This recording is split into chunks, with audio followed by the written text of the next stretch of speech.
Κυρίες και κύριοι, φίλες και φίλοι, καλησπέρα. Απόψε είναι Πέμπτη, 5 Σεπτεμβρίου του 2024.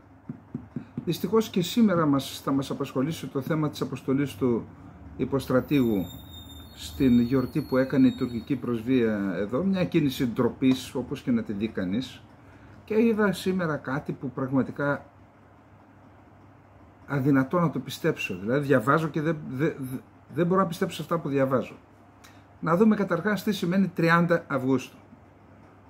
Ξέρετε, όταν πήγε ο στρατός στη Μικρά Ασία, τώρα το πώς πήγαινε μια μεγάλη ιστορία, πώς πήγαμε εκεί. Εν πάση περιπτώσει, πήγε ο ελληνικός στρατός εκεί και έφτασε τον Αύγουστο του 2021 λίγα χιλιόμετρα έξω από την Άγκυρα, στο Πολατλή. Εκεί λοιπόν, επειδή έχω πάει και έχω δει στο πεδίο σχεδόν όλες τις μάχες, πώς εξελίχθηκαν, στο πεδίο. Και είδα ότι εκεί, είδα το στρατηγείο του Μουσταφά Κεμάλ και αποκαλύφθηκε φέτος, στο πλαίσιο της πολιτικής σύγκρουσης που υποβόσκει στην Τουρκία μέχρι σήμερα, ο πραγματικός αντίπαλος του Ερντογάν και του ΑΚΠ δεν είναι τα κόμματα τα υφιστάμενα, είναι ο Μουσταφά Κεμάλ και η ιδεολογία του που εμφυλοχωρεί μέσα στην κοινωνία και στο κράτος.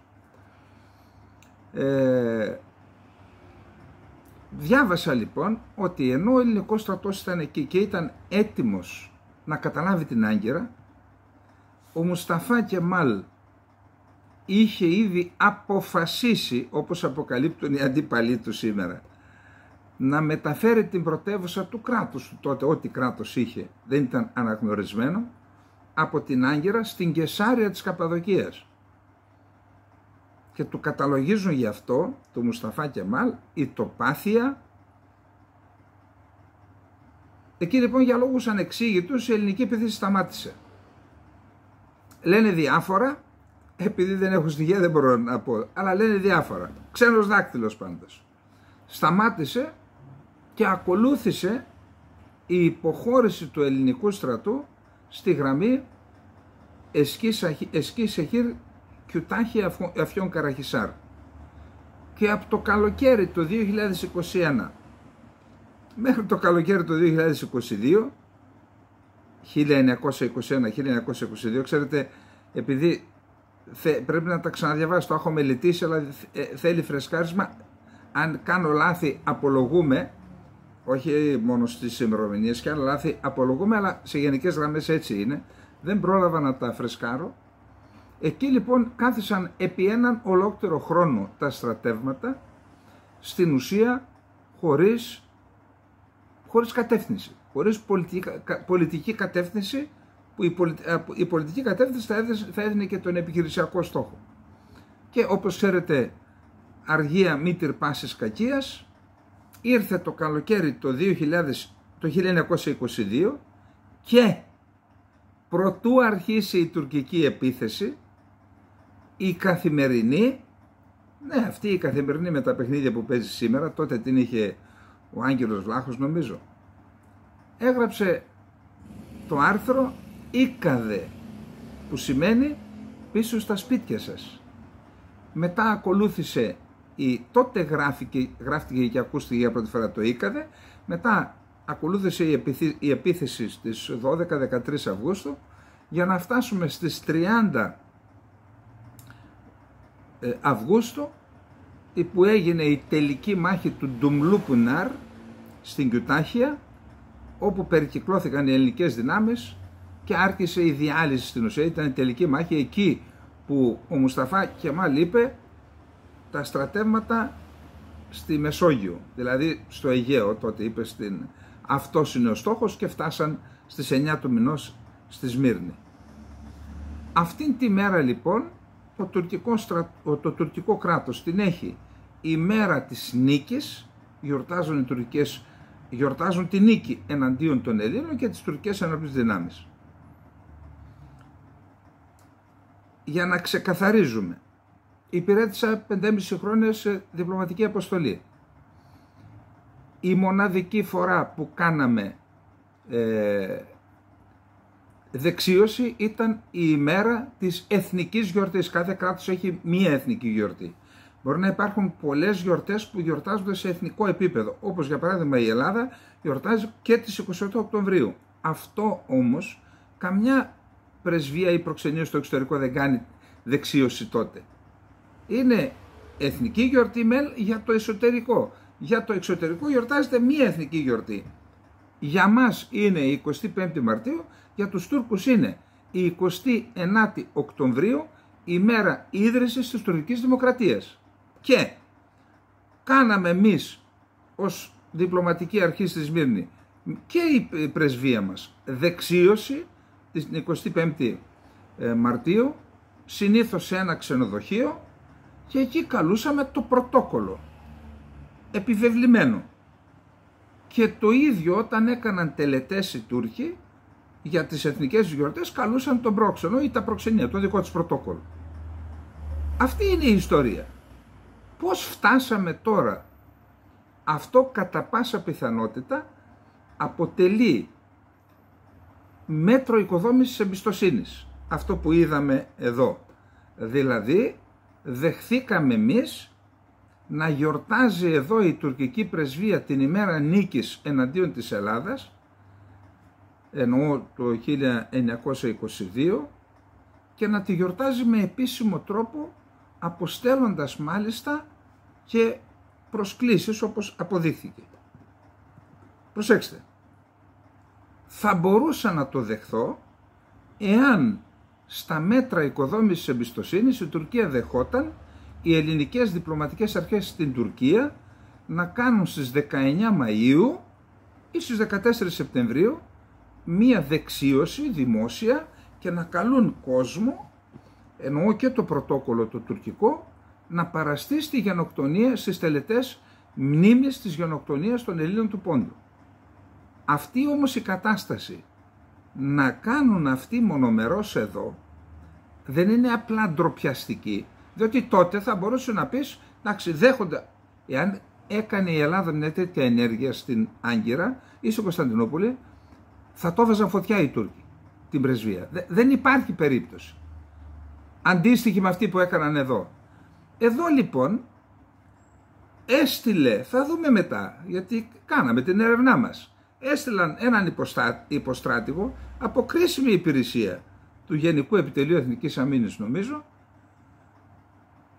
και όχι μόνο τον έστειλαν, ο Τούρκος πρέσβης, είδα μέσα τον Ακάμ τον Τούρκο με τι χαμόγελο, σου λέει έλα εδώ, έλα στη φάκα, έπεσε στη φάκα, και εκεί που χαιρετάει ο Έλληνας υποστράτηγος και φαίνεται και η σημαία τρομάρα του, η ελληνική, τον Τούρκο πρέσβη, φωτογραφίζει κάποιος και ο Τούρκος πρέσβης βάζει 4 φωτογραφίες, μία εκ των οποίων είναι αυτή που χαιρετάει τον Έλληνα υποστράτηγο.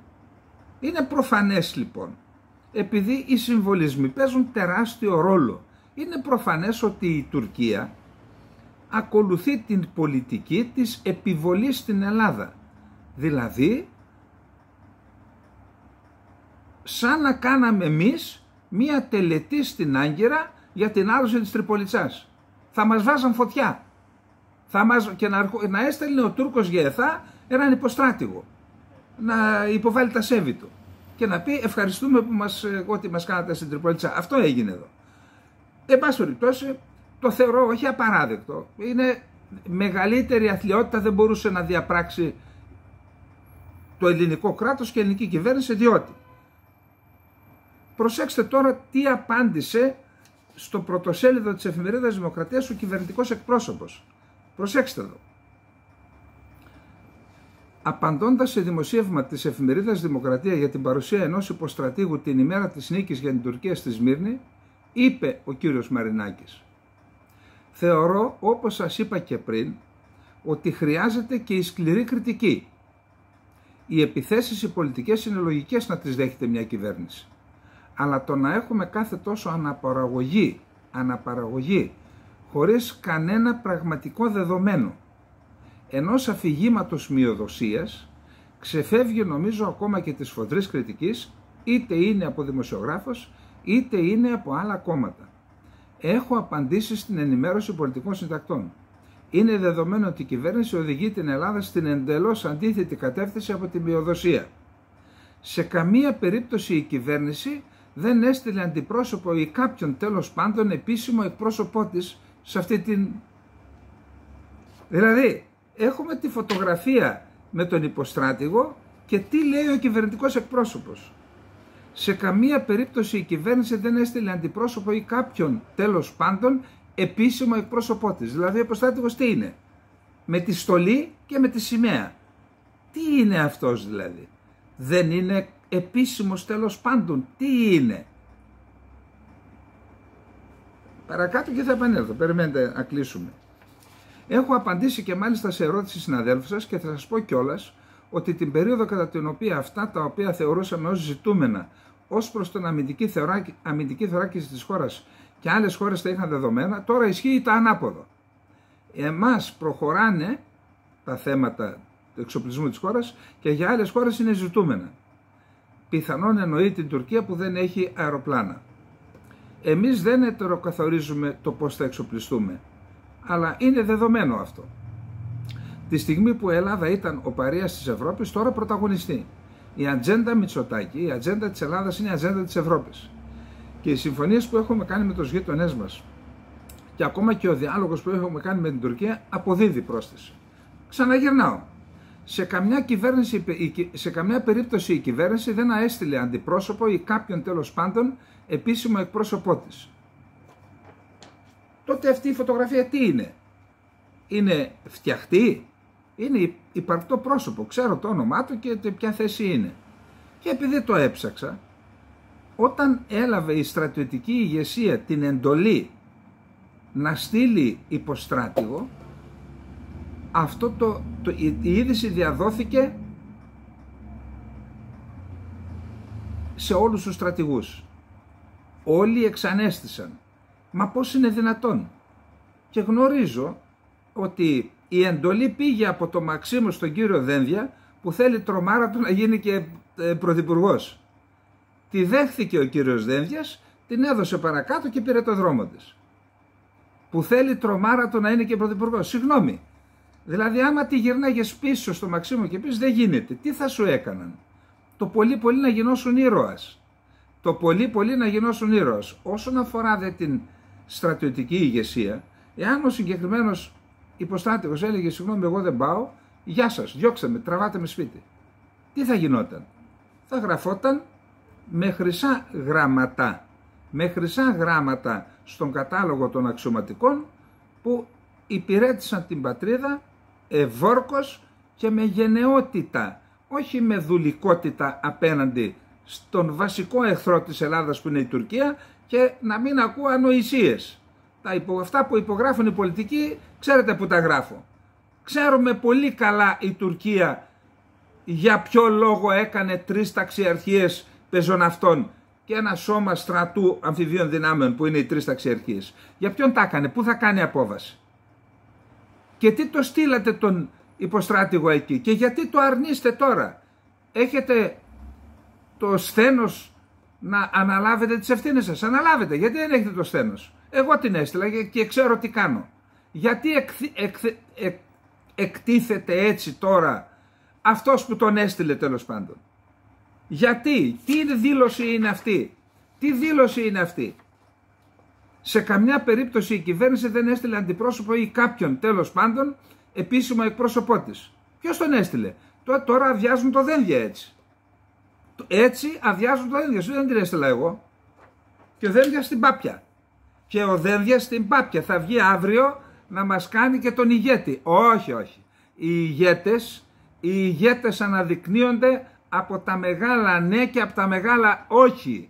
Αυτό δεν ήταν μεγάλο ναι, αυτό ήταν μικρό ναι που θα σε ακολουθεί σε όλη σου τη ζωή. Άλλωστε το γεγονός ότι σε άδειασαν δείχνει το μέγεθος της αθλιότητας που διαπράξατε έναντι της πατρίδας μας, να στείλετε στους Τούρκους την ημέρα που μας νίκησαν στον Ντουμπλού Πινάρ στη Μικρασία, να στείλετε και αντιπροσωπεία.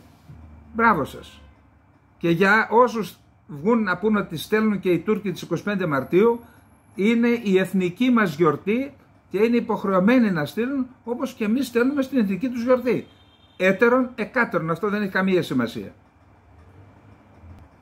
Και επειδή μπορεί κάποιος να πει μεγάλα λόγια λέτε αλλά στην πράξη όλοι είστε ίδιοι, δεν είναι έτσι. Και αφού έρχεται το θέμα σε αυτό, όταν μου είπαν να πετάξω τον Οζαλάν από την πρεσβεία, πέτα τον έξω ρε Σάβα, το θυμάστε έτσι. Υπάρχουν στο γραφείο μου καταγεγραμμένα και στην έκθεση Κοστούλα. Εγώ ξέρετε τι είπα? Να φέρετε τα παιδιά σας να πετάξουν τον ηγέτη ενός λαού αγωνιζόμενο έξω. Εγώ δεν το κάνω και εκεί διεράγησαν οι δεσμοί και οδηγήθηκα στην παραίτηση και έγιναν και ό,τι άλλο έγινε.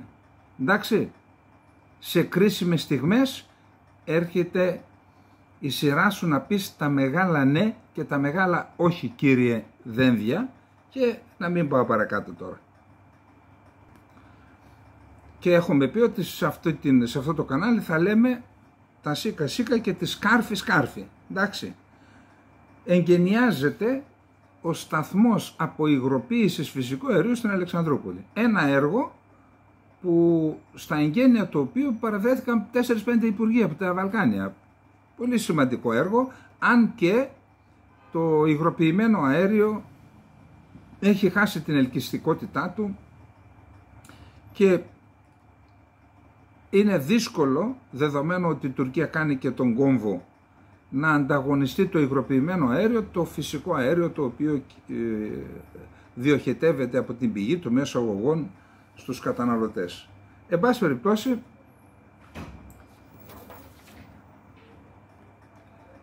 πρόκειται για ένα έργο της Gas Trade, μια επένδυση ύψους 380 εκατομμυρίων ευρώ, που αποτελείται από μια πλωτή μονάδα παραλαβής και προσωρινής αποθήκευσης και αεριοποίησης υγροποιημένου φυσικού αερίου και από ένα σύστημα υποθαλασσίου και χερσαίου αγωγού, μέσω των οποίων το φυσικό αέριο θα εισάγεται στην Ελλάδα, θα προωθείται στο Εθνικό Σύστημα Μεταφοράς Φυσικού Αερίου και από εκεί στους τελικούς καταναλωτές. Υπάρχει φυσικά και ο σταθμός αυτός που συνδέεται με το Εθνικό Σύστημα, όπως είπαμε, με αγωγό μήκους 28 χιλιόμετρων. Το LNG θα προωθείται στις αγορές της Ελλάδας, της Βουλγαρίας, της Ρουμανίας, της Σερβίας, των Σκοπίων μέχρι τη Μολδαβία και την Ουκρανία. Θα δούμε.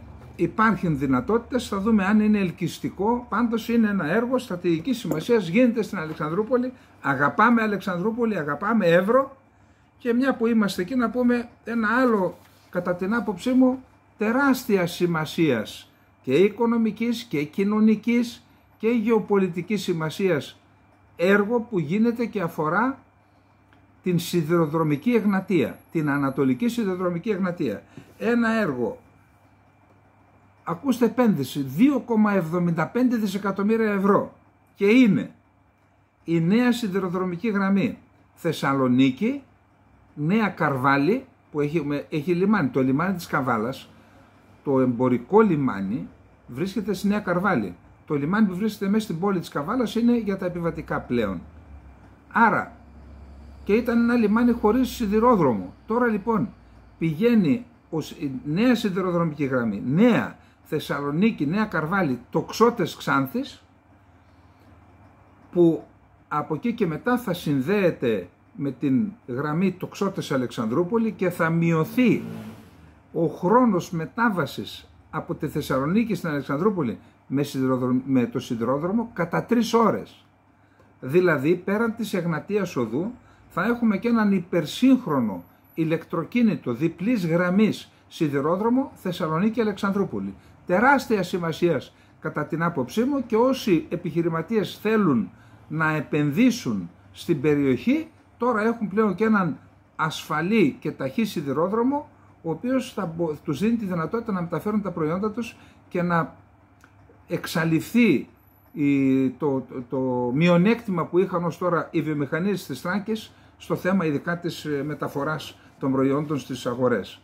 Επίσης, αυτό είναι το ένα σκέλος. Δεύτερο σκέλος είναι η αναβάθμιση της σιδηροδρομικής γραμμής Αλεξανδρούπολη-Ορμένιο. Εκεί λοιπόν αυτή η γραμμή θα γίνει, τώρα είναι μονή, θα γίνει διπλή ηλεκτρική με όλα τα συστήματα ασφαλείας τελευταίας τεχνολογίας. Αυτή θα συναντηθεί με την Βουλγάρικη και με την Τούρκικη στο Πίθιο και με τη Βουλγάρικη στο Ορμένιο, και εκεί έρχεται ο τρίτος πυλώνας, δύο είπα ως τώρα, Θεσσαλονίκη, Καρβάλι, Αλεξανδρούπολη, μετά είναι Θεσσαλονίκη, Καρβάλι, Τοξότες, μετά είναι Αλεξανδρούπολη, Ορμένιο, και μετά είναι το διακρατικό πρόγραμμα, σχέδιο Ελλάδας-Βουλγαρίας C2C, από θάλασσα σε θάλασσα, δηλαδή η διασύνδεση των λιμανιών Αλεξανδρούπολης με τα λιμάνια Θεσσαλονίκης, Καβάλας και Αλεξανδρούπολης, με τον τρόπο που σας είπα, το τρένο, με τα αντίστοιχα του Ευξήνου Πόντου, Μπουργκάζ, Βάρνα και του Δούναβη στο Ρούσε. Τεράστια σημασία. Προσέξτε, μπορεί να γίνεται και ακόμα και για τον πόλεμο. Δεν μας νοιάζει. Δεν μας νοιάζει. Μας ενδιαφέρει ο τρόπος με τον οποίο θα υποστηριχθεί τα εθνικά μας συμφέροντα. Και τι εννοώ? Εάν λειτουργήσει, αν ενωθούν τα τρία αυτά λιμάνια που είπαμε, Σαλονίκη, Καβάλα, Αλεξανδρούπολη, με τα λιμάνια Βάρνα, Μπουργκάζ και Ρούσε, Μπουργκάζ, Βάρνα και Ρούσε, τότε θα λειτουργήσει αυτό ως παρακαμπτήριος του Βοσπόρου και θα έχει τεράστια συμφέροντα, όχι μόνο οικονομικά και γεωπολιτικά, θα έχουν αυτοί οι οποίοι διαθέτουν αυτό το δίκτυο. Είναι τεράστια σημασίας. Μπράβο στην Εργοσέ που σε μια περίοδο που ο ελληνικός σιδηρόδρομος βάλεται, γίνονται αυτά τα έργα για τον εξυγχρονισμό, και όσοι ζουν στην περιοχή ξέρουν, γιατί τα τελευταία χρόνια δεν υπάρχει τρένο από τη Σαλονίκη για την Αλεξανδρούπολη. Τώρα λοιπόν πιστεύω ότι Επίσης διάβασα ότι η πρόεδρος της Ευρωπαϊκής Επιτροπής Ursula von der Leyen έλαβε την τελική έκθεση του στρατηγικού διαλόγου για το μέλλον της Γεωργίας στην Ευρωπαϊκή Ένωση, την οποία της παρέδωσε ο πρόεδρος της ομάδας, καθηγητής Πέτερ Στρος-Σνάιντερ. Στην έκθεση, η οποία έχει τίτλο «Μια κοινή προοπτική για τη γεωργία και τα τρόφιμα στην Ευρώπη», παρουσιάζεται μια αξιολόγηση των υφισταμένων προκλήσεων και ευκαιριών και διατυπώνεται σειρά συστάσεων που κινούνται σε 5 βασικούς πυλώνες. Πρώτος, συνεργασία για ένα βιώσιμο, ανθεκτικό και ανταγωνιστικό μέλλον. Δεύτερος, στροφή σε βιώσιμα αγροτοδιατροφικά συστήματα. Τρίτον, προώθηση μετασχηματιστικής ανθεκτικότητας, αν ακούτε τέτοιος όρος. Τέταρτον, οικοδόμηση ενός ελκυστικού και ποικιλόμορφου τομέα. Και πέμπτον, καλύτερη πρόσβαση και αξιοποίηση της γνώσης και της καινοτομίας. Θεωρώ ότι η Ελλάδα έπρεπε να παίξει έναν, δεν λέω πρωταγωνιστικό, αλλά καθοριστικό ρόλο στη διαμόρφωση αυτής της στρατηγικής. Τι πιστεύετε, ήταν κανένας εκεί? Είναι δυνατόν η Ελλάδα, που έχει ιδιαιτερότητες, έχει ιδιαιτερότητες, είτε την νησιωτικότητα, είτε το ορεινό του εδάφους, γιατί δεν είμαστε η λειψιδρία, έπρεπε η Ελλάδα να παίξει ρόλο στην συνδιαμόρφωση αυτής της στρατηγικής. Για άλλη μια φορά θα κληθούμε να δεχτούμε ό,τι ετοίμασαν οι γραφειοκράτες των Βρυξελών για να εξυπηρετήσουν τα δικά τους συμφέροντα. Αυτός Γερμανός ήταν μάλλον.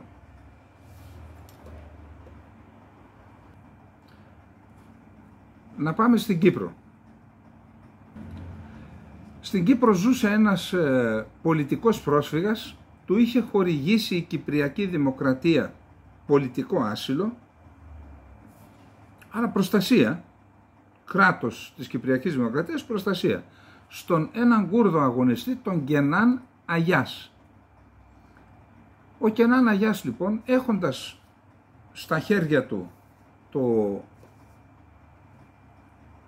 διαβατήριο του πολιτικού πρόσφυγα, θέλησε να ταξιδέψει στην Ευρώπη. Πήγε στο αεροδρόμιο της Λευκωσίας και εκεί το συνέλαβε η αστυνομία του κράτους, το οποίο του υποσχέθηκε προστασία, πολιτικού πρόσφυγα.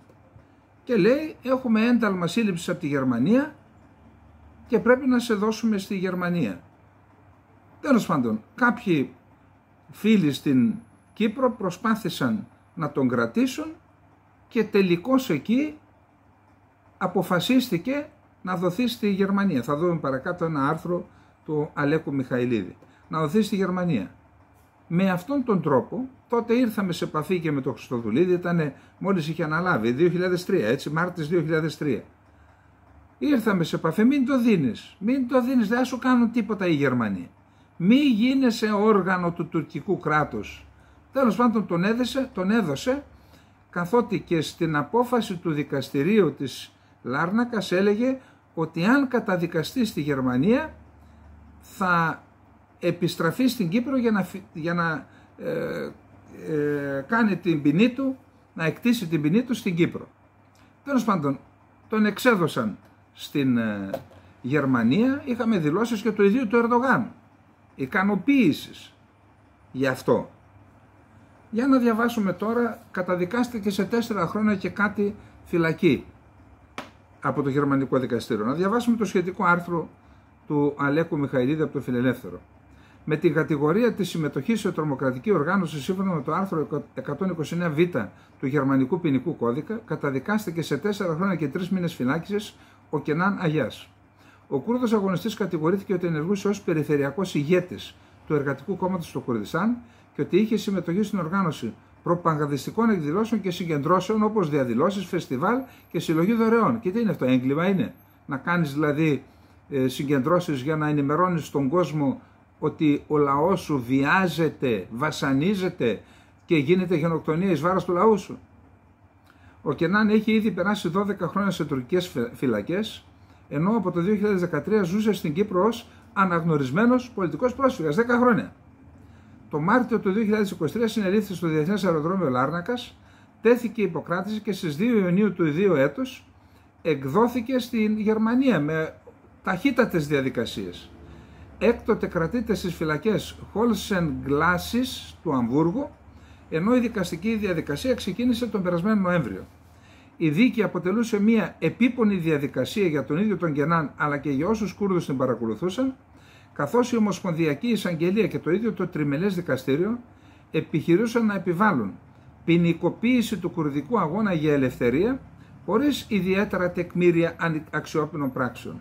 Ήταν οφθαλμοφανές ότι ο Κούρδος αγωνιστής ήταν ήδη καταδικασμένος από την πρόεδρο του δικαστηρίου, η οποία αντιμετώπιζε με δυσπιστία και υπεροψία όλες τις αναφορές και τοποθετήσεις του, ενώ την ίδια στάση τηρούσε και απέναντι στην ομάδα υπεράσπισης. Στου Στάθιο Ευσταθίου, δικηγόρος από την Κύπρο, συγχαρητήρια κύριε Ευσταθίου για τον αγώνα σας και για την ομάδα που στήριξε αυτόν τον άνθρωπο. Η Αντωνία Βόντερ Μπέρενς και ο Στέφαν Κουν.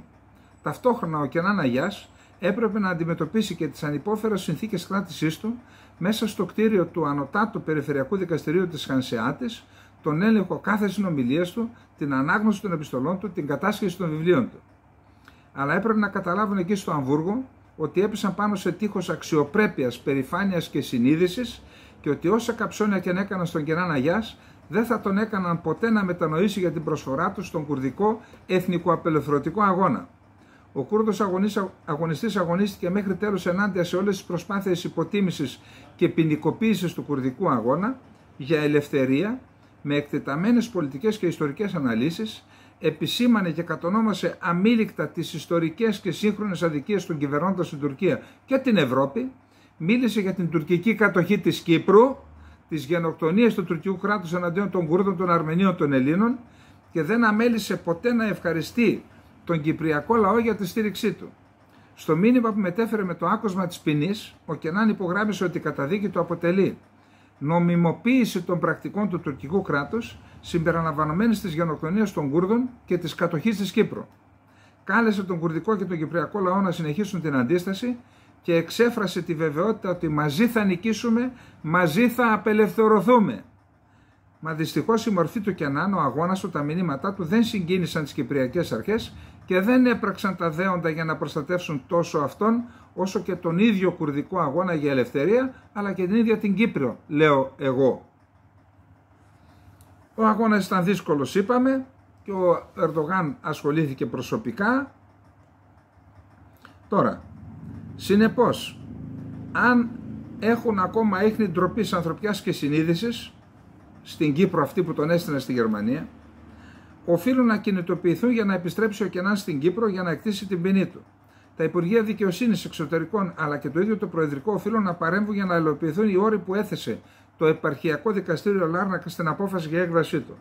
Έχουν υποχρέωση απέναντι στον Κενάν του Κουρδιστάν και της Κύπρου, απέναντι σε έναν άνθρωπο που έβαλε πάνω από τη ζωή του τις δύο πατρίδες του. Η όποια αλληγορία θα είναι εγκληματική. Νίκο Χριστοδουλίδη, μη φοβάσαι. Όρθωσε το ανάστημά σου, το ηθικό σου ανάστημα θα σου δώσει άλλο τόσο ύψος και στο πολιτικό σου ανάστημα. Και ζήτα από τη Γερμανία να επιστρέψει τον άνθρωπο αυτό να εκτίσει την ποινή του στη φυλακή της δεύτερης πατρίδας του. Πάμε στο επόμενο θέμα μας. Θα κάνω μόνο μια μικρή αναφορά στην Τουρκία. Αφήστε, τα είπαμε πιο πριν, ότι στην ομιλία του Σίση χθες έκανε και την εξής δήλωση. Είπε να γίνουν εκλογές ελεύθερες εκλογές στη Λιβύη και να αποχωρήσουν τα ξένα στρατεύματα. Αυτό ήταν ένα μήνυμα στην Τουρκία. Κρατήστε το αυτό και πάμε να δούμε τώρα τι γίνεται με το Ισραήλ και τη Μέση Ανατολή. Καταρχάς, μέσα στην σιωπή αυτήν, σήμερα ακούσαμε μια ντουφεκιά λεκτική από τον αρχηγό του Γενικού Επιτελείου των Ενόπλων Δυνάμεων του Ιράν, όχι των φρουρών της Επανάστασης. Θα τη δούμε παρακάτω, γιατί κατά τα άλλα τίποτα, σιγή. Δεν έχουμε ιδιαίτερες εξελίξεις στο θέμα του Ισραήλ, ούτε μείζονες επιχειρήσεις στη Γάζα. Έχουμε τουναντίον επιχειρήσεις στη Δυτική Όχθη. Στο 40, έχουν υπερβεί το 40 νομίζω οι νεκροί σε μια εβδομάδα που διαρκούν αυτές οι επιχειρήσεις. Κατά τα άλλα, πολλές αναφορές είδαμε στο Guardian και αλλού για το διάδρομο της Φιλαδέλφειας, είναι το βασικότερο εμπόδιο. Ο Νετανιάχου λέει δεν θα φύγω μέχρι να, δεν λέει θα μείνω για πάντα, λέει δεν θα φύγω μέχρι να. Και είχαμε σήμερα μία έκτακτη επίσκεψη του αρχηγού ΓΕΘΑ της Αιγύπτου εκεί στο διάδρομο της Φιλαδέλφειας από την Αιγυπτιακή πλευρά. Ένα μήνυμα της Αιγύπτου ότι εμείς είμαστε εδώ, έτοιμοι για οτιδήποτε τέλος πάντων. Κατά τα άλλα συνεχίζονται οι πιέσεις προς τον Νετανιάχου, ο οποίος φαίνεται αποφασισμένος να μην υποχωρήσει. Ο ίδιος ρίχνει την ευθύνη για την αποτυχία της υπογραφής συμφωνίας στη Χαμάς. Η Χαμάς λέει ορίστε, εγώ δέχτηκα τη συμφωνία της Δευτέρας Ιουλίου, άρα εκεί υπάρχει ένα αδιέξοδο, και υπάρχει και μια πληροφορία που λέει ότι οι Αμερικανοί, αν τελικώς δεν πετύχουν, θα επιδιώξουν να δεν πετύχουν τον διαμεσολαβητικό τους ρόλο ως προεδρεύουσα χώρα αυτών των συνομιλιών για συμφωνία, θα επιδιώξει υπογραφή συμφωνίας απευθείας με τη Χαμάς, διμερή, για να απελευθερωθούν οι Αμερικανοί κρατούμενοι. Αυτά σε γενικές γραμμές. Πάμε να δούμε τώρα τι έχουμε σε επίπεδο δηλώσεων. Ο ανώτατος ηγέτης του Ιράν, Αγιατολάχ Χαμενεή, είπε το Ιράν ήταν κάποτε γνωστό για τα χαλιά του και για τα πετρέλαια, αλλά σήμερα είναι γνωστό για τα επιστημονικά του επιτεύγματα, τη στρατιωτική του δύναμη, την τεχνολογική πρόοδο και τη στρατηγική του επιρροή στην περιοχή. Δεν έχει άδικο. Πέτυχαν, είπαμε ότι είναι μια αυταρχική δύναμη που καταπιέζει το λαό, σκοτώνει τους Κούρδους κτλ. Όλα αυτά τα είπαμε, αλλά δεν έχει άδικο σε αυτά που είπε. Το πυρηνικό προστάσιο του Ισραήλ αποτελεί σημαντική απειλή για την παγκόσμια ειρήνη, δήλωσε ο απεσταλμένος του Ιράν στον ΟΗΕ. Γιατί το είπε αυτό δεν ξέρω, για να νομιμοποιήσει την παραγωγή πυρηνικών όπλων από το Ιράν. Αρχηγός του Γενικού Επιτελείου του Ιράν. Η σιωνιστική οντότητα, έτσι αποκαλούν όλοι αυτοί του λεγόμενου άξονα της αντίστασης στο Ισραήλ. Η σιωνιστική οντότητα δεν πρέπει να ονειρεύεται ότι το Ιράν δεν θα απαντήσει στη δολοφονία Χανίγια. Θα απαντήσουμε σκληρά. Τώρα να σας πω κάτι, γιατί να το πει αυτό τώρα. Να πει ότι κάτι παίζεται, κάτι μαγειρεύεται. Να μην απαντήσει το Ιράν. Για να αναγκαστεί να βγει και να το πει, δεν πρέπει να ονειρεύεται, σημαίνει ότι κάπου υπάρχουν αυτές οι προτάσεις, κινούνται. Μπορεί να είναι και ένα μήνυμα προς τον Πεζεσιάν, τον νέο πρόεδρο. Μπορεί. Γιατί εκεί η στρατηγική είναι από άλλο ύφασμα, δεν είναι... Μην πω τώρα τίποτα για τα δικά μας εδώ, άστα. Η Candace Owens, που είναι δημοσιογράφος, συγγραφέας και τηλεοπτικός παρουσιαστής, σε μια εκπομπή που είχε έναν ραβίνο, του είπε τα εξής: η ποσότητα των εκρηκτικών που έπεσαν στη Γάζα είναι μεγαλύτερη από την ισχύ της πυρηνικής βόμβας που έπεσε στη Χειροσίμα. Δηλαδή η εκρηκτική ύλη που έπεσε στη Γάζα είναι μεγαλύτερη από την εκρηκτική ύλη που ισοδυναμούσε με την πυρηνική βόμβα, την ατομική βόμβα που έπεσε στη Χειροσίμα. Δεν μπορείς να μου πεις ότι νιώθει κανείς δεν μπορεί να πει κανείς ότι νιώθει άνετα με την άγρια δολοφονία 18.000 παιδιών στη Γάζα. Δεν είναι λογικό να έχουν σκοτωθεί 40.000 Παλαιστίνοι στη Γάζα, η οποία έχει μήκος 30 μίλια και πλάτος 7 και εξαιρετικά πυκνό πληθυσμό, λέει. Στοιχεία. Ο Νετανιάχου στο Fox News: οι αναφορές ότι είμαστε 90% πιο κοντά σε μια συμφωνία για τη Γάζα είναι ανακριβείς. Επίσης ο Νετανιάχου στο Γκάλαντ, ο οποίος είναι και ο Υπουργός Άμυνας: θα μείνουμε στον άξονα της Φιλαδέλφειας. Ο Γκάλαντ κάλεσε το Υπουργικό Συμβούλιο να ψηφίσει για να αποχωρήσει ο Ισραηλινός στρατός και ο Νετανιάχου είπε, απευθυνόμενος στον Γκάλαντ, θα μείνουμε.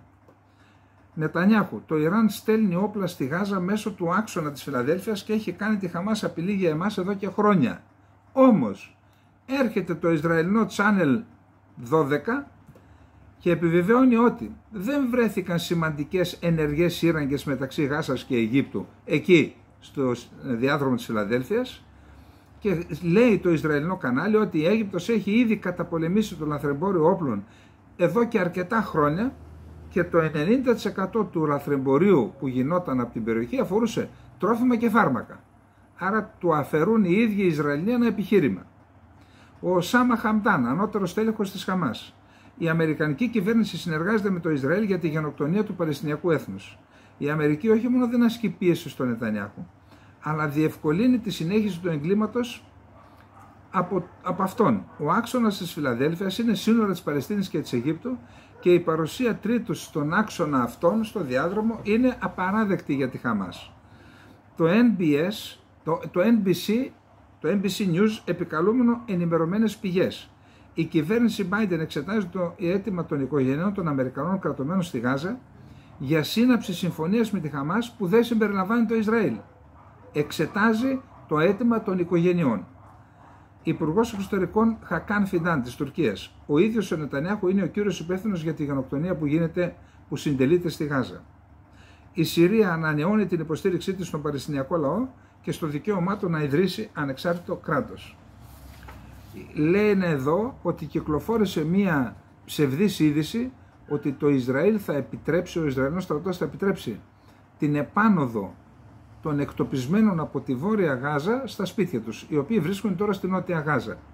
Και γι' αυτό έχει σημάνει συναγερμός στο διάδρομο Νετζαρίμ, ο οποίος κόβει τη λωρίδα της Γάζας στη μέση, για να ελέγξουν την κάθοδο, την άνοδο μάλλον, από τον νότο προς το βορρά των εκτοπισμένων Παλαιστινίων.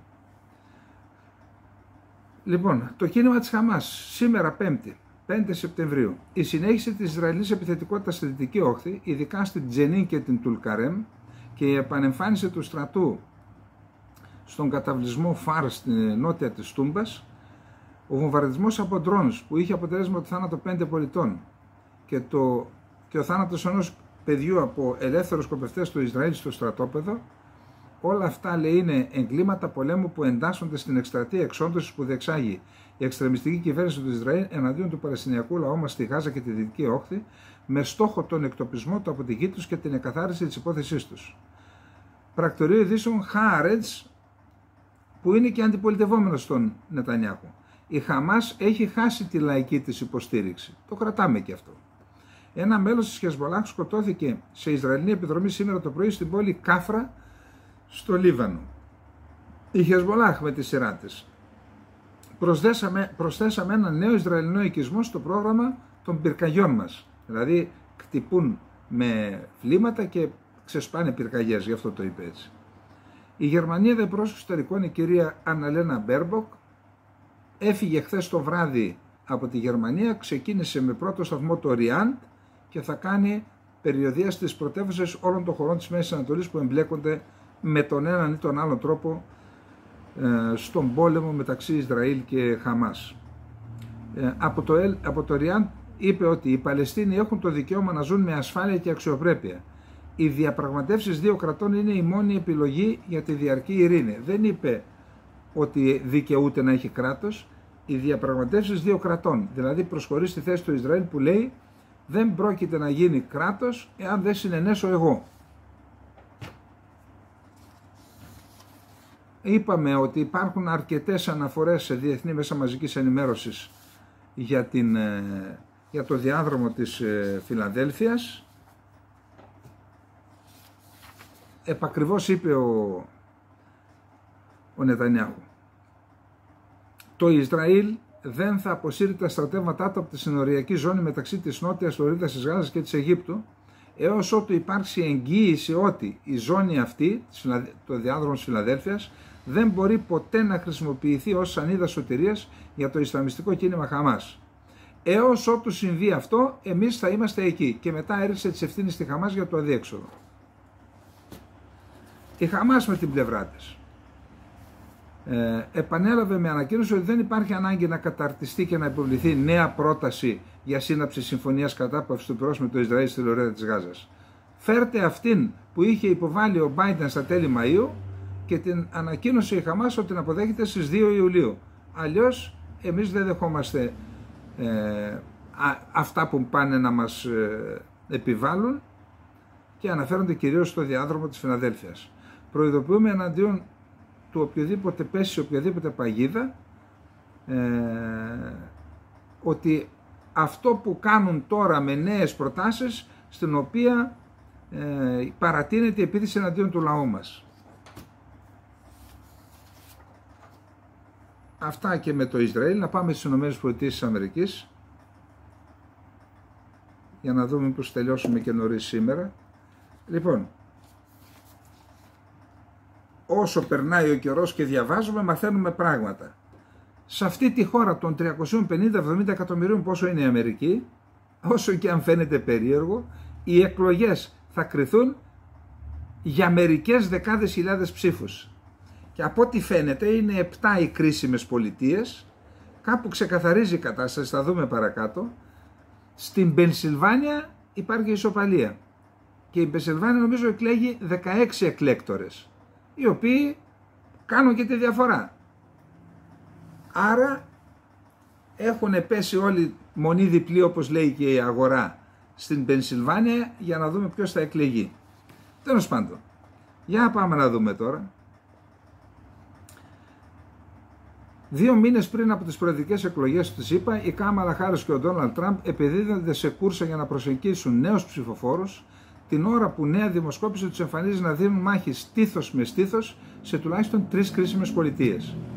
Δημοσκόπηση που δημοσίευσε το CNN, που είναι φιλοδημοκρατικό, έτσι, επιβεβαιώνει ότι, όπως συμβαίνει συχνά στις αμερικανικές προεδρικές εκλογές, το αποτέλεσμα θα κριθεί σε μερικές πολιτείες και μάλιστα από μερικές χιλιάδες ψηφοφόρους, όχι δεκάδες χιλιάδες ψηφοφόρους. Αυτός λέγει μερικές χιλιάδες.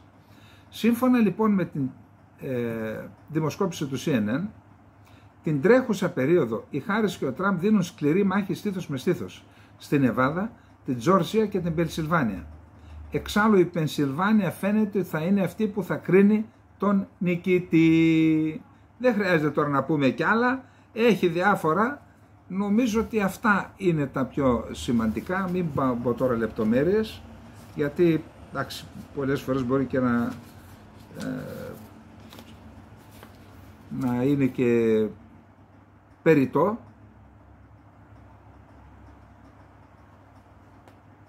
Ναι, εντάξει, αυτά είναι οι δημοσκοπήσεις. Δεκάδες δημοσιεύματα σήμερα για την ανάμειξη των Ρώσων στις εκλογές της ΗΠΑ. Υπάρχει ένα κανάλι, το Russia Today, που τώρα το μετονόμασαν σε RT. Τα αρχικά δηλαδή, το Russia Today. Το οποίο, όταν πήγαινα έξω και έβλεπα, και όταν πάω, τώρα δεν το βλέπω και πολύ, δεν ξέρω αν το κόψανε, υπήρχε σε όλες τα ξενοδοχεία το Russia Today και μιλούσαν μάλλον Αμερικανοί με εκπληκτικά αγγλικά, δηλαδή έκαναν υψηλότατο επίπεδο τηλεοπτικό προϊόν, παρήγαγαν, έτσι. Δεν ξέρω τώρα το λέω, προφανώς και εξέφραζαν τη ρωσική άποψη, αυτό δεν το συζητάμε.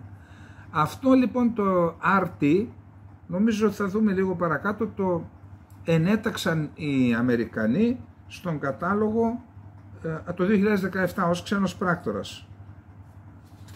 Λοιπόν, λέει, το RT, παλιότερα γνωστό ως Russia Today, διαχειρίζεται τηλεοπτικές και διαδικτυακές πλατφόρμες σε όλο τον κόσμο που προωθούν την ατζέντα του Κρεμλίνου. Γιατί το CNN τι προωθεί, την ατζέντα της Μόσχας? Της Ουάσιγκτον προωθεί, αυτά έτσι γίνεται μετά. Το Υπουργείο Δικαιοσύνης υποχρέωσε το RT America να εγγραφεί ως ξένος πράκτορας το 2017, ενώ αξιωματούχοι των Αμερικανικών Υπηρεσιών Πληροφοριών κατέληξαν στο συμπέρασμα ότι το μέσο ενημέρωσης συνέβαλε στις ρωσικές προσπάθειες ανάμειξης στις εκλογές το 2016. Τώρα, έχουμε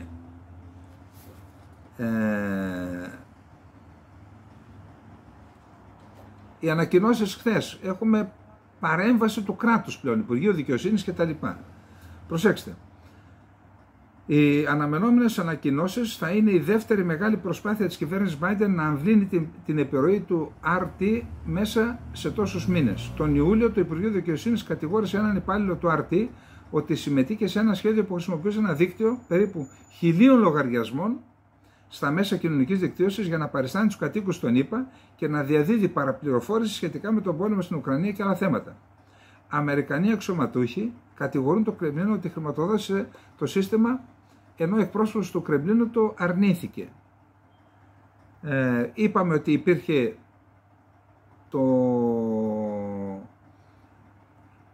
στις εκλογές του 2024 η φερόμενη υιοθέτηση από το Ιράν ενός παρόμοιου εγχειριδίου Hack and Leak που χρησιμοποίησε η Ρωσία το 2016, έθεσε αξιωματούχους των ΗΠΑ σε αυξημένη επιφυλακή. Είπαν τότε ότι υπέκλεψε δεδομένα από την προεκλογική εκστρατεία του Τραμπ και επιχείρησε να κάνει και από την χάρη σε αυτό.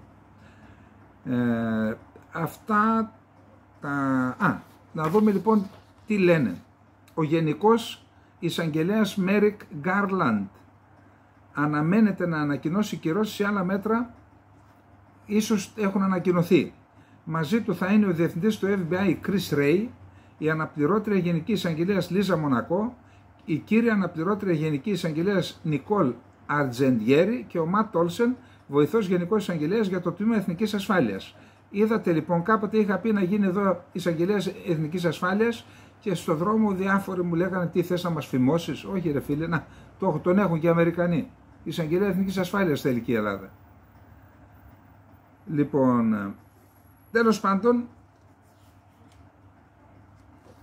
σε γενικές γραμμές έχουν κατασχεθεί διάφοροι λογαριασμοί, σε γενικές γραμμές. Οι διοκτικές και οι εισαγγελικές και διοκτικές αρχές της ΗΠΑ έχουν εντοπίσει χιλιάδες λογαριασμούς, μέσω των οποίων μηχανισμοί που φτάνουν στο Κρεμλίνο σύμφωνα με όσα καταγγέλει η Ουάσιγκτον, και αυτοί οι λογαριασμοί προσπαθούν να επηρεάσουν το αποτέλεσμα. Μάλιστα έχει ένα άρθρο που λέει ότι άτομα που ασκούν επιρροή, influencers των Ρεπουμπλικάνων, στην ουσία συνεργάστηκαν με μια εταιρεία η οποία, να δούμε τι ακριβώς λέει, μισό λεπτό. Εισαγγελείς τον ΗΠΑ έχουν εκατομμύρια οπαδούς στο διαδίκτυο. Είναι σημαντικοί παράγοντες του δεξιού πολιτικού χώρου από τότε που ο Ντόναλντ Τραμπ έγινε πρόεδρος και εργάστηκαν εν αγνία τους για μια εταιρεία που ήταν βιτρίνα σε μια ρωσική επιχείρηση άσκησης επιρροής στις ΗΠΑ. Το κατηγορητήριο, σύμφωνα με δημοσίευμα του Associated Press, ισχυρίζεται ότι μια εταιρεία μέσων ενημέρωσης που συνδέεται με 6 συντηρητικούς influencers συμπεριλαμβανομένων γνωστών προσωπικότητων χρηματοδοτήθηκε κρυφά από υπαλλήλους ρωσικών κρατικών μέσων ενημέρωσης για να αναπαράγει βίντεο στην αγγλική γλώσσα που ήταν συχνά συμβατό με το ενδιαφέρον του Κρεμλίνου να ενισχύσει εγχώριες διαιρέσεις των ΗΠΑ προκειμένου να αποδυναμώσει την αντίθεση εντός της χώρας στα ρωσικά συμφέροντα όπως ο πόλεμος στην Ουκρανία. Άρα βάλαν στο στόχαστρο και τους Ρεπουμπλικάνους τώρα, που λέει ότι το έκαναν εν αγνία τους. Τώρα,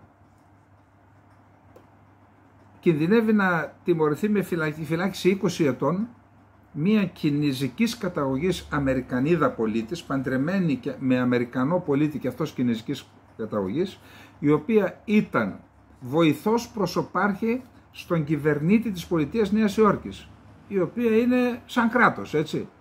Και αυτή είχε επαφές με τον γενικό πρόξενο της Κίνας στη Νέα Υόρκη και έκανε συνεννοήσεις για να είτε να δίνει πληροφορίες είτε να κόβει πράγματα. Για παράδειγμα, λέει ότι εκθέσεις που αφορούσαν τις παραβιάσεις των δικαιωμάτων των Ουιγούρων στην Κίνα τις έκοψε, δεν πήγαν στο προσωπάρχη ούτε στον κυβερνήτη.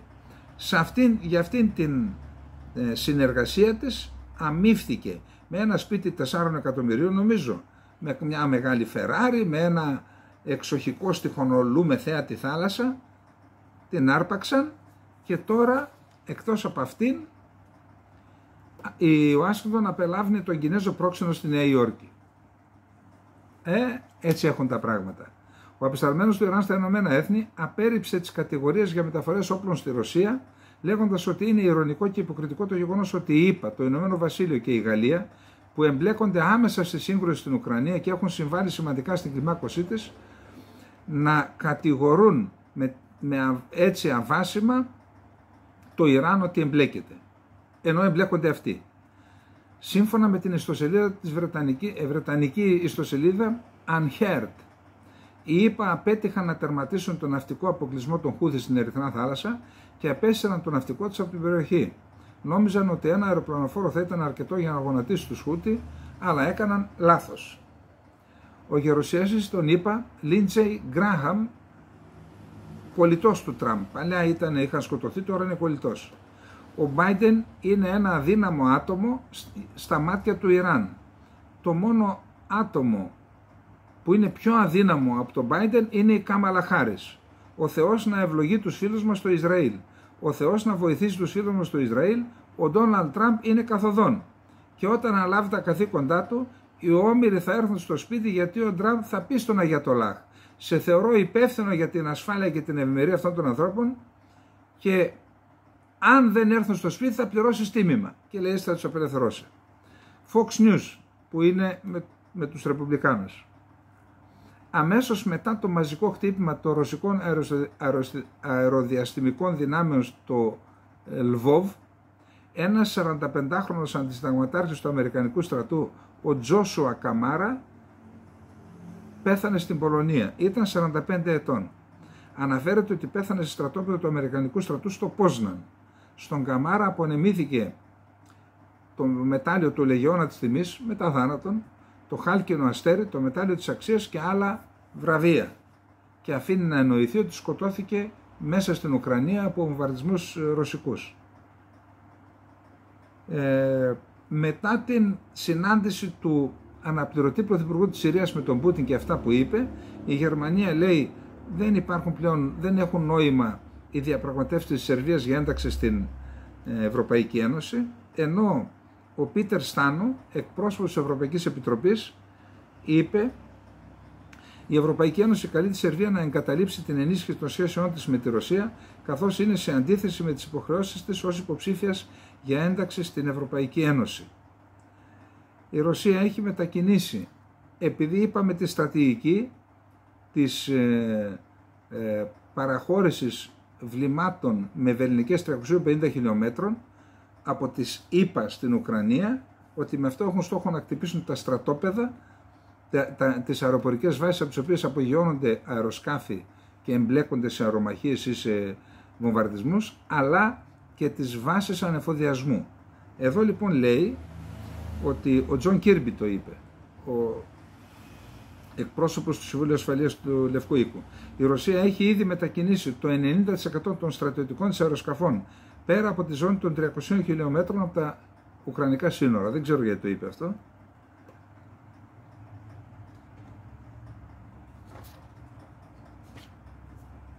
Υπάρχει ένα άρθρο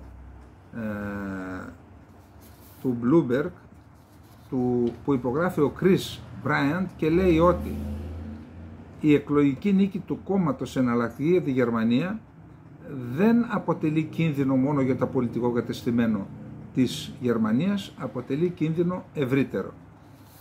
Εγώ να πω, το είπαμε και χθες, ότι εξίσου σημαντικό είναι και το ποσοστό που πήρε η Σάρα Βάκενχαρτ.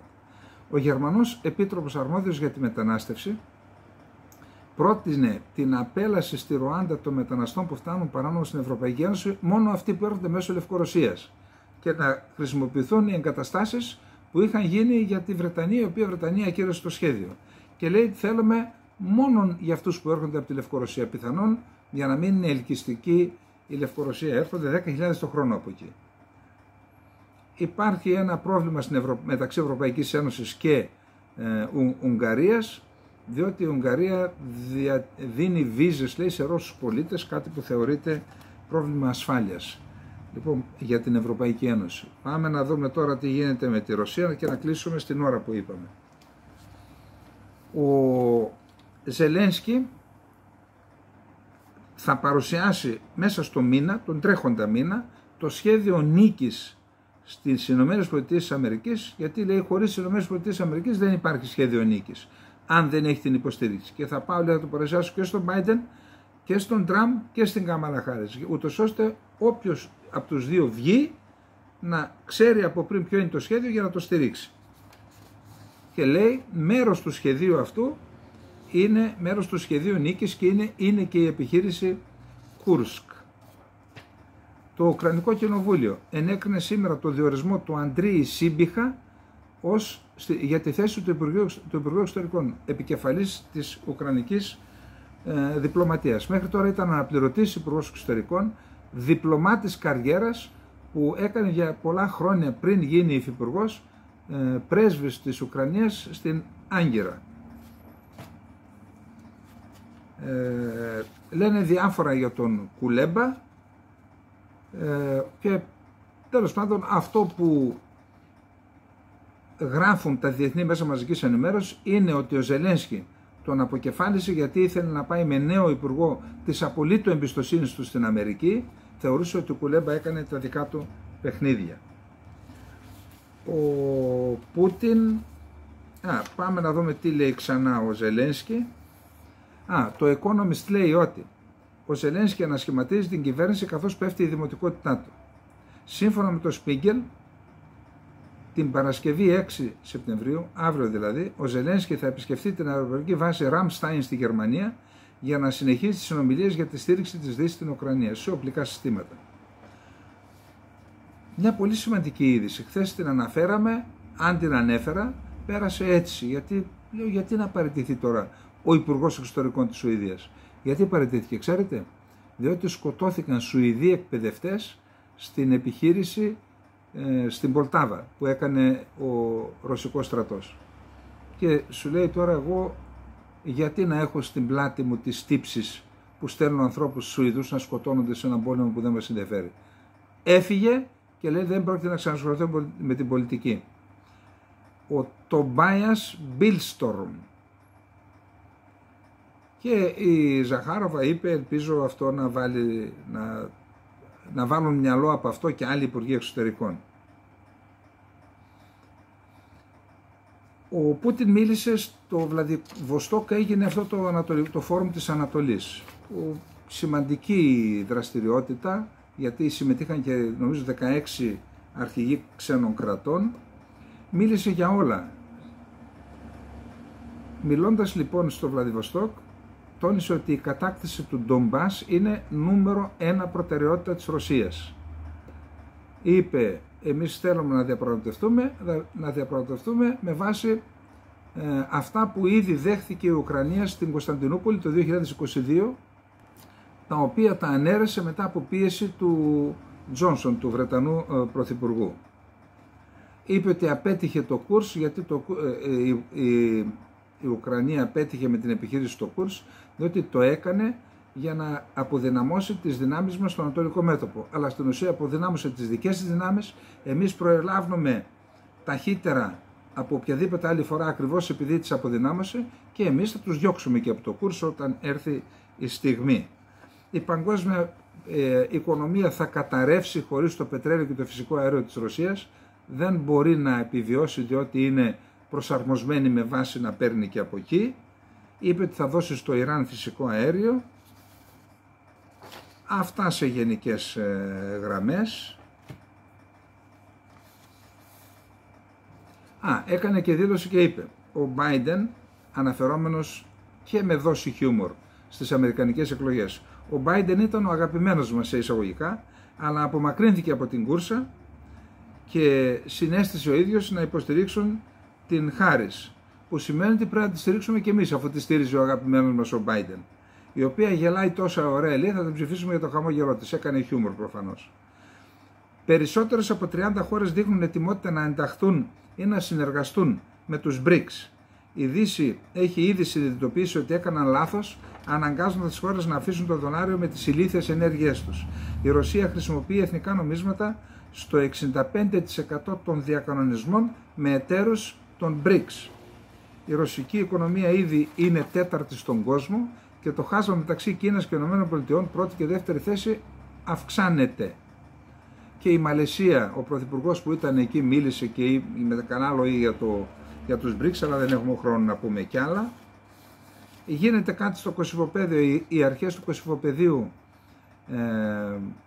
προσπαθούν να καταργήσουν παράλληλους θεσμούς του σερβικού κράτους που λειτουργούν και εκεί υπάρχει μια ένταση εξαιρετικής σημασίας, εξαιρετικής τεράστιας σημασίας, και κλείνουμε. Είναι η ένατη σύνοδος κορυφής του Φόρουμ για τη Συνεργασία Κίνας-Αφρικής, στο οποίο συμμετείχαν αντιπροσωπείες από 53 αφρικανικές χώρες. Είδα καταπληκτικά πράγματα. 152 δισεκατομμύρια ευρώ είναι το πρώτο εξάμηνο ο όγκος εμπορίου μεταξύ Κίνας και Αφρικής. 3.000 κινέζικες εταιρείες είναι στην Αφρική. Επίσης, προσέξτε, έχει κατασκευάσει 1.000 γέφυρες στην Αφρική, 100 λιμάνια, 10.000 χιλιόμετρα σιδηροδρομικές γραμμές στην Αφρική τα τελευταία 25 χρόνια.